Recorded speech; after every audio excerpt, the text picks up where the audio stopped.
Good day, all, and welcome to another edition of Local Legislator Live at 11. I am your host, Charles Gates, and our guest this morning for you budding entrepreneurs or those of you who have been in business for years and years. You want to listen to this young lady that we have this morning. Her name is Judy Ulbrich, and I'm not going to give you too much of an introduction besides saying that she's a copywriter, a writer, a trainer, and more. Good morning, Judy. How are you? Good morning, Charles. I am doing great, and it's always great to talk to you. Always a pleasure indeed here too. Now, you know what? We're going to jump right into this interview because we know there are a lot of people that are interested based on what I put out there about you to talk about this morning. Now, my first question to you is what inspired you to start your own company? Okay, well, I had been making websites way back since the days of GeoCities, just to fill whatever needs we had. And I'm married to a classical guitarist, and I'd been, putting out publicity or radio spots as needed. And after raising four kids, I was looking for a way to repurpose my background in basically writing and research. I had a master's in music history. But I'd been doing publicity for years, and I ran into a course through an organization called AWAI. And before I could even get my website for this built, I was already getting customers. And then my website designer also happened to be a copywriter and a digital marketer. She helped me get my first sales funnel set up, and we enjoyed working together. So when she started a really small agency, she invited me in on the ground floor, and we started getting really good results right away. So some of it was just looking at an idea and jumping in, and then finding that it really worked. Hmm. Now, one of your featured services is website copy. Website copy. What exactly is that? Okay, that's anything you see on a website. And typically that's going to be that homepage, or it could be something that you find when you're Googling an answer to a question. So it could be a blog post, services page about us, right? So anything you see up there is web copy. And in addition to that, there's also, landing pages and sales pages, but those are often built in separate software. They can be part of your website. And your website's so important, and especially that homepage, because people don't waste a lot of time online. And I don't know if I can really say they're really lazy, but people don't want to work hard for things. So it takes 0.05 seconds for people to form an impression about how visually appealing your page is. And then they find their focus in 2.6 seconds. And then they're going to drop off and go somewhere else in an average of, I think it's 5.95 seconds. So it's really important to get that big message in right away that's clear, memorable, concise, that shows them, how you serve them, shows them that they're in the right place for them. And it shows them why you're the person they should be talking to. Well, you know what, Judy, I like to use Sam Horn. She's a popular speaker out there on the international circuit. I like to use her tagline. Your website has to pop. If it doesn't pop, people are going to pop away from it. They're going to I look like at it that. and say, you know what, this is not for me. I'm moving on. And you said lazy. I think the operative word is impatient. We want to find what we want right now, even though we haven't even looked for it yet. We want it right this second. And if you can't get that to us, on to the next one because there's millions of other folks out there. I think Now, you're right. I had an algebra teacher that used to say mathematicians are lazy. But what she meant by that is they want to find the most efficient way to solve a problem. And you're right, that's what people are doing. yeah, they want to get right to it. Now, speaking of right to it, search engine optimization, aka SEO. Now, does outsourcing SEO content automatically increase conversion rates? And what are the pros and cons of outsourcing SEO content? Okay, well, those are two things that can be somewhat related. But when we're talking about conversion and SEO, we're generally talking about two different places that happens. Let me just start talking about SEO, search engine optimization, just to explain for some people who aren't really familiar with that. That's when we're using keywords, phrases, and questions that people are using when they're searching on Google or talking to their home device, right, to find an answer, to solve a problem, right? And so someone types a question in and then they get all these results on the search result page, right, on Google. And some of those are higher than others. Some might be like the 17th page in. You want to make your page more easily found for the specific things that people are looking for. So you can put tags on pictures. You're going to put text different places strategically, and even in your headings and subheadings, so that the search engines can kind of see you the right way and pull you up at the right time. Now, that can increase the number of people that show up on your page, and it can help the right people become, if you do it right, familiar with you. For example, if you're using, let's say, the appropriate search terms so that when people do find you on that page, it really is a good match and they do answer their questions, you can become a trusted resource. And then when you do offer them something like a newsletter or a free download or a software trial, or even a phone call, they're going to be more likely to call you. But that's the conversion, when people take a specific action. But it's really hard to test all of that content and its effect on that. What we can test is conversion rates on things like ads and landing pages. And if you're going into Facebook ads or Google ads, they'll give you those right away. Or I use landing page and funnel builders. And so on every page, it'll tell me how many people looked at this page, how many people clicked and took this next action. And so the goal in that's called direct response copywriting. And that's where I've been really successful with these landing pages and some offers in, like, for example, I just ran an ad to a workshop, and so, well, to a landing page. And so, half the people who saw the landing page after clicking on the ad signed up. And that's pretty good. And part of that was there was consistency, there was the right message, the right targeting of the audience. So that's something that's really exciting, because it's something we can test and improve to get better results. And of course, that's where your money's going, right? Advertising. But that's not to say the other isn't important too. That the SEO content helps you become like known, trustable, likable, KLT. Now, what would the advantages be as opposed to me doing it myself?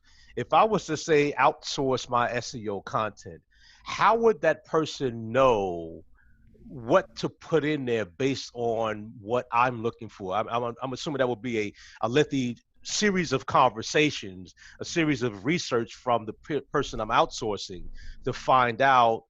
And I'm always confused about that, because I'm saying to myself, how would they know better than me? But I would imagine it's based on experience from that particular person. Would you say that's true? Well, writers learn what they don't know. I mean, writers, and you can find writers that have more experience in your area. But for example, I've written about robotic arms and robotic brick builders and Tesla tiles and self-driving cars, and I've written about superfoods, and I had an interest in some of those and an ability to do things like figure out like the relation of Punicode to some hacker doing something, right? So if you find someone who is game and interested and able to get those concepts for you, that's great. It depends on the level of content too. I mean, there's some articles that just aren't going to take as much research. If you have someone that works with you regularly and gets to know your business, that can be great. I've worked with clients different ways. So I had one client on retainer, and he just basically give me the topics, or he'd give me like 3 articles and say, give me something along these lines on this topic. And I would take a look at those and say, how can I write something on this topic that's better, that gives one extra thing or targets his audience better. But it saves you time. If you did all of that writing, how would you do all the other things you need to do to actually run your business? Right. Now, let me ask you this from an SEO content standpoint. If I was, say, a budding, aspiring entrepreneur, and I was thinking about doing something like that, where would I even start? Where would you find an SEO content writer? Like, you can just Google it. But I get Oh, most of my clients on referral. So check out people's websites, Google them. I offer a free discovery call for people, but you can often have a chance to talk to people. I would say read what they have on their website, see if it resonates with you, read their samples. I mean, sometimes, like for example, I have a lot of content that's gated,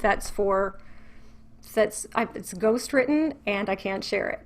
But hmm if you, I think, call up the copywriter, ask for recommendations. It's really important to have that first interview so you can see that whether or not you're a good match. right. I also encourage people to, if they're looking for a copywriter, to start small. Hire them for a couple of things and see how you like working together and how well they get your voice. And then there's also, for me, I have a whole system I go through. So I'll talk to people on a first phone call, and then I don't sign a contract usually until I have a creative brief filled out. So I have a series of questions, about their industry, their competing websites, their their prospect, who's going to be reading it, what are the demographics, what are the emotional motivators, and again, getting to know their topics. And then once I have that, I have a better idea of what the job's going to involve.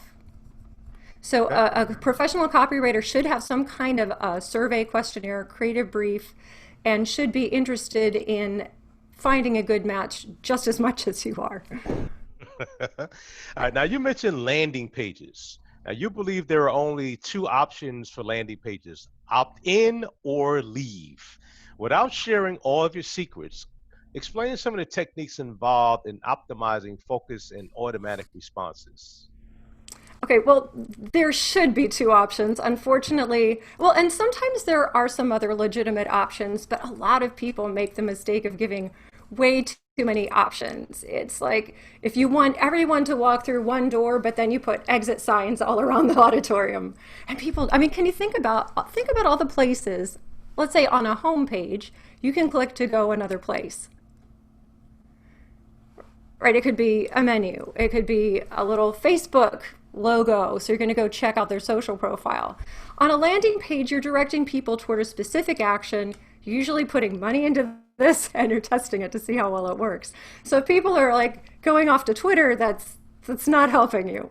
I have seen some, so you want to limit their exit signs. And again, just like with a homepage, you want to have what I would call or what we call a value proposition.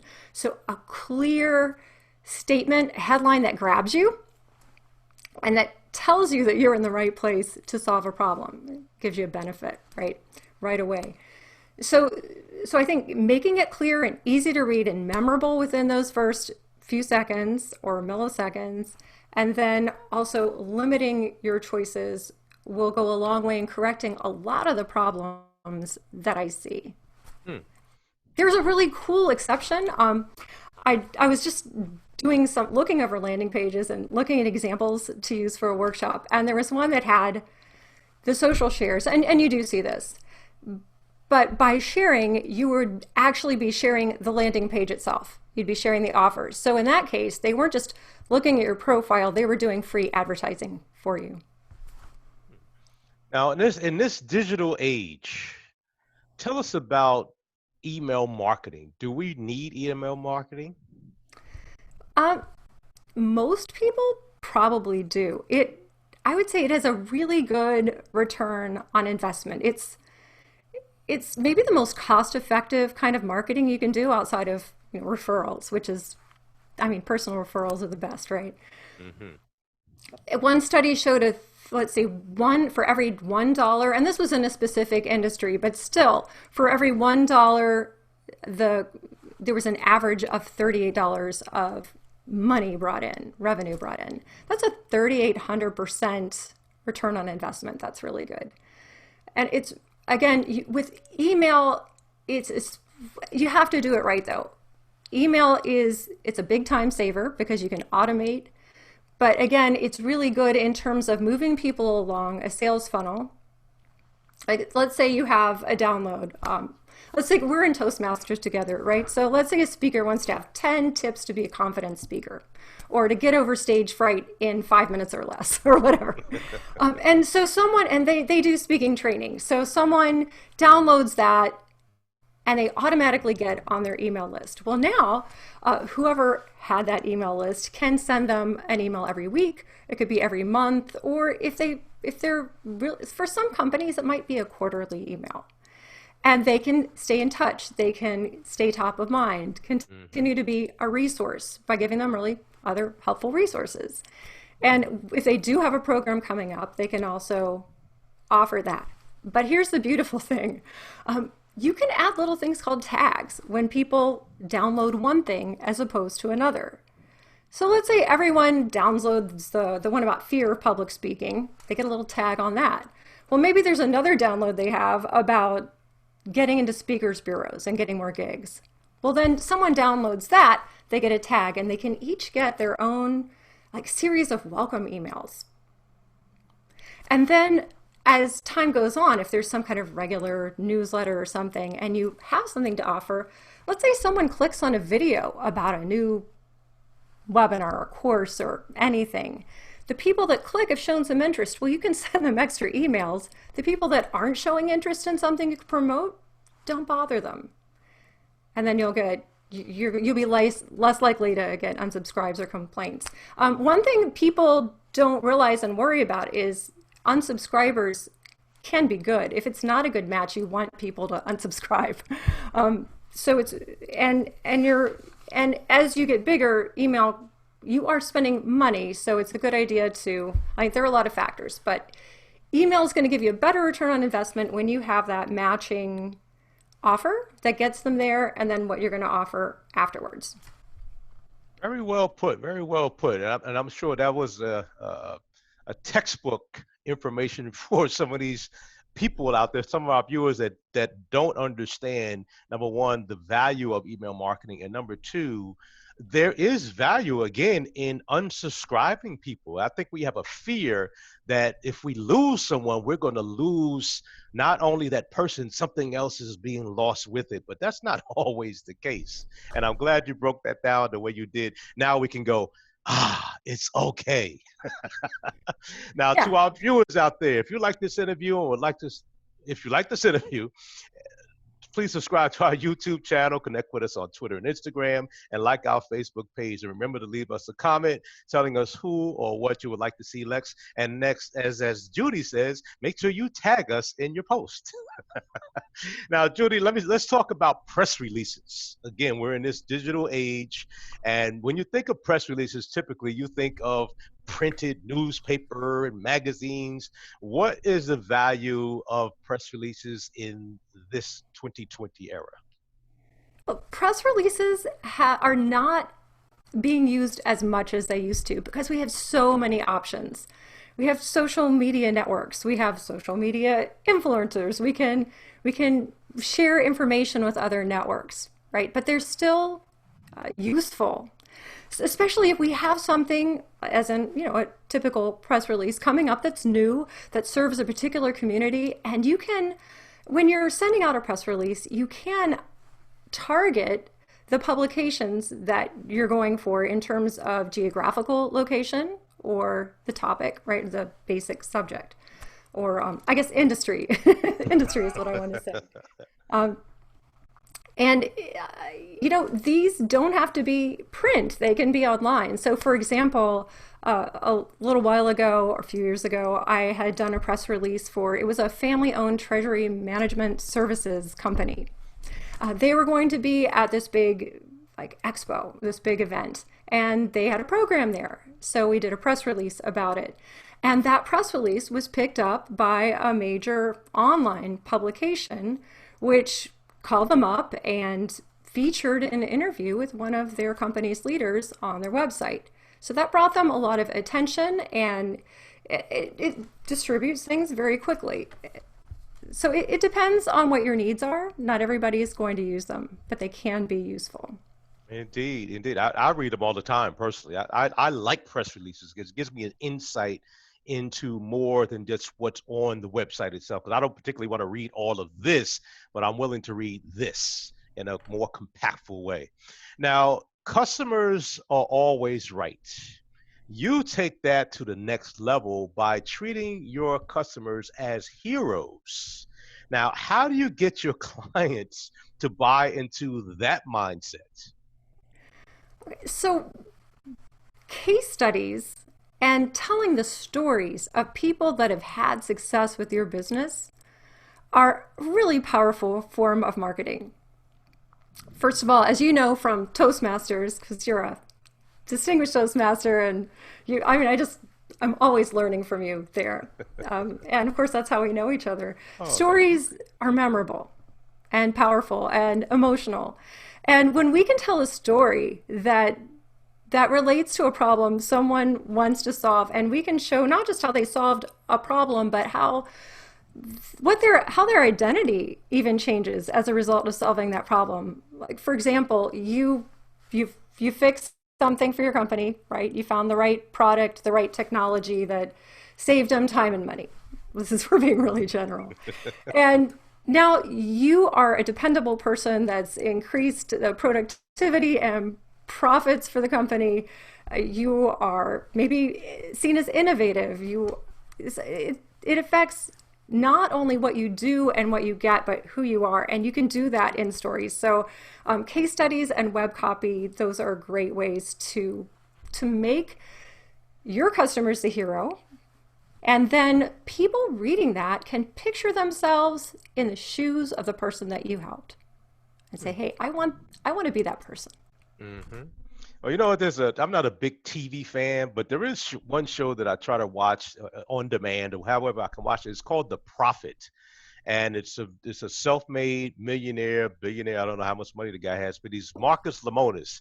And when he walks into these businesses that ask him for help because they're usually on the brink of folding, one of the first things he tells them, and this happens in just about every episode, where is your story?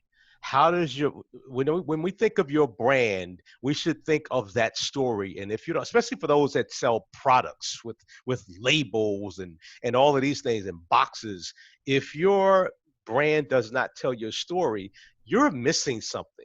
And he says that so often on his show that if you watch it, you immediately know that we need to become storytellers to some degree, whether it's in business or in life.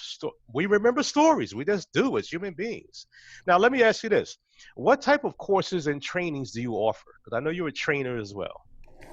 Yeah, and again, well, there I do have a course for writing sales pages.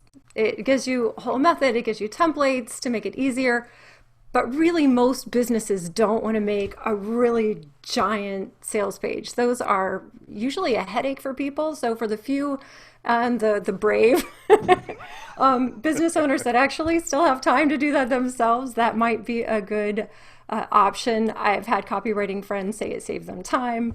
Most of what I do is really something different. So, it's a lot of businesses, or often I should say, business owners and marketing teams don't have a full-time copywriter on staff.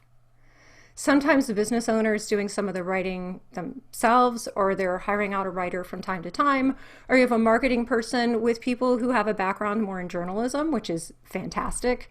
But when it comes to copywriting that's direct response, when they're looking for those specific results, they need some help. And one thing I can do is I can go in and give them training on that. And I have a lot of material, a lot of, again, templates, cheat sheets, things to make it easier, formulas and principles that even if they apply a few of them can make a difference in the results and also give their team the confidence that they need. So I've done some seminars for local business owners, and I've also done trainings inside private organizations. Okay. Now we've talked a lot about Toastmasters. Somehow we always seem to get back to that. I would be remiss if I didn't ask you, how has Toastmasters helped you as an entrepreneur? Oh, wow. Um, Copywriting is all about communication. And if you have a business, communication is really, really important. If you have something that you can do or a message to share and you can't effectively share that, it's going to be your secret, right? Hmm. So, Toastmasters has helped me to have greater confidence in speaking about new topics and in new forums. I have years of teaching experience and working, speaking to groups.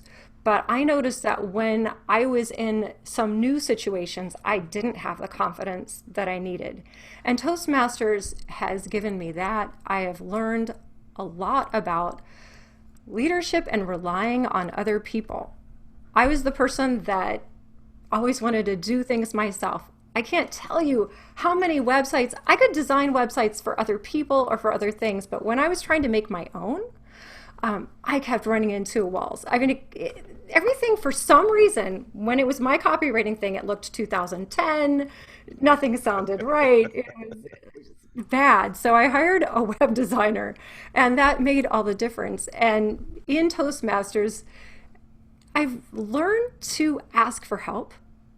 Right now I'm VPE, and it's a big job on top of regular work, and you need to rely on other people, and it helps you not only to learn how to ask for help, but you learn specific ways to involve people in a team. It gives you feedback on your messaging with an audience immediately.